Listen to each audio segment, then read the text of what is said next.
हमारे चैनल पर बिना किसी प्रोपेगेंडा और अफवाह फैलाए आपको वो सारे न्यूज़ और भारत की भलाई की बातें बताई जाएगी जो कि मैं स्ट्रीम मीडिया से आपको कभी भी जानने को नहीं मिलेगा।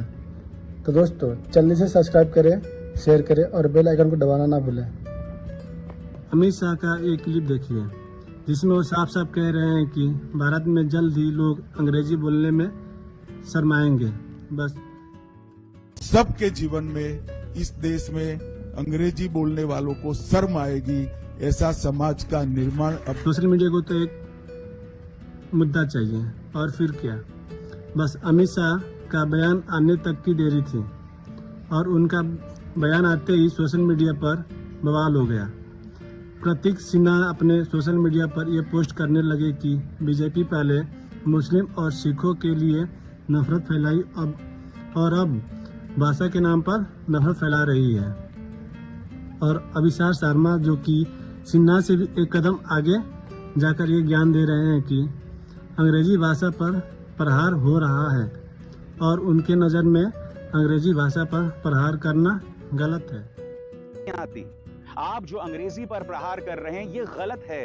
आप दुनिया को बता रहे हैं कि भारतीय जनता पार्टी के नेतृत्व में भारत एक ऐसा देश बनता जा रहा है जिसमें अगर आप किसी से इत्तेफाक नहीं रखते तो उस विचारधारा पर हमला करो। अगर आपको हिंदू धर्म में अपने वोट को बढ़ाना है तो मुसलमानों और सिखों का अपमान करो। और अब सस्ती लोकप्रियता हासिल करने के लिए अंग्रेजी पर प्रहार किया जा रहा है। यही वो दो मुझे लोग हैं जो कि कल तक हिंदी भाषा पर चल रहे विवाद के मैटर में चुप रहते थे। अब दोस्तों इन दोनों की बातों में एक और बात गौर करने वाली है कि ये दोनों लोग ये बोल रहे हैं कि बीजेपी मुस्लिम सिख कर रहे हैं। आमतौर पर अभी तक भारत में ये पैटर्न देखा गया है कि ये जो दो मुझे लोग होते हैं वो सिर्फ मुस्लिम करते थे, पर अब ये सिख वर्ड का भी यूज करने लगे।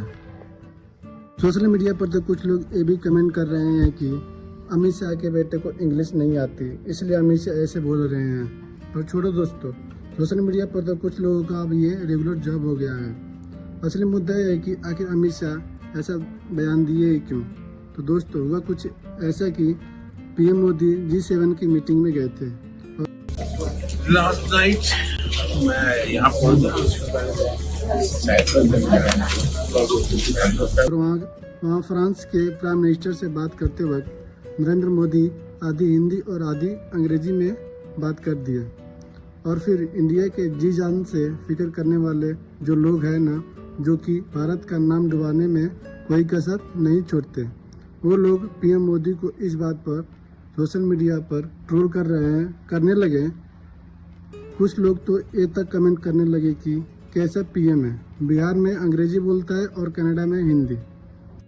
India will identify, track and punish every terrorist and their backers. We will pursue them to the ends of the earth. India's spirit will never be broken by terrorism. Terrorism will not go unpunished. Every effort will be made to end. और दोस्तों इस बात पर लोग humiliate करने लगे और इसी ह्यूमिलेशन के जवाब देने के लिए अमित शाह ने ये बयान दिया कि एक दिन लोगों को अंग्रेजी बोलने पर शर्म आएगा। पर दोस्तों यहाँ हमें किसी को शर्म नहीं दिलाना है। हमें इस बात पर ध्यान देना है कि हम खुद को, खुद के देश को और खुद की भाषा को कैसे इतना मजबूत बनाएं कि वो किसी के लिए भी शर्म ना हो बल्कि गर्व की बात हो। जैसे कि आज भारतीय होने का एक गर्व की बात है, फिर चाहे वो इंसान दुमुहा बात ही क्यों ना करता हो भारत के अंदर रहकर।